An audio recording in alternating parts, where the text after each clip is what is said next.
Welcome to our channel. Today we how to verify Kafka consumer offsets with Confluent Control Center, complete guide step by step clearly. To verify Kafka consumer offsets using the Confluent Control Center, first, ensure that your Confluent Control Center is up and running. Open your web browser and navigate to the Confluent Control Center URL. Log into the Control Center with your credentials. Once logged in, locate the left navigation menu. Click on the Consumers tab to access consumer information. In the Consumers section, you will see a list of all consumer groups. Select the consumer group that you want to verify. After selecting the consumer group, you will see details such as the topic, partition, and offset. For each partition, you can check the current offset displayed in the Current Offset column. Next, look for the Login offset to see the latest offset in the topic. Compare the current offset to the login offset to determine if there are any lagging consumers. If there is a significant difference, it indicates that the consumer is not keeping up with the incoming messages. You can also click on individual partitions to see more granular details about their offsets.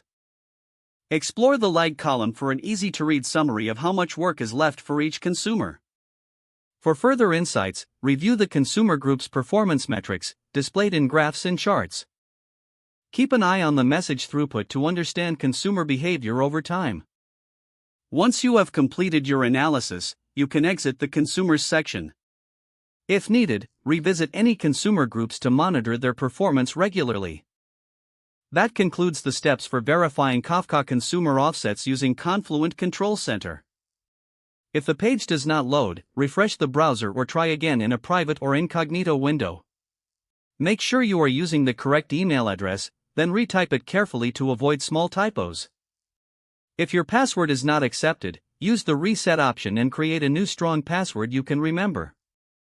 Check your spam folder for verification or security emails, then complete any requested confirmation steps.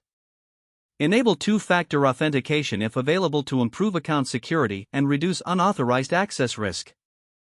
After signing in, review your profile details so your contact information and settings are accurate and current. If you see an error message, note it down and try again after restarting your device and internet connection. Log out when you finish, especially on shared devices, to keep your account and payment information secure. If the page does not load, refresh the browser or try again in a private or incognito window.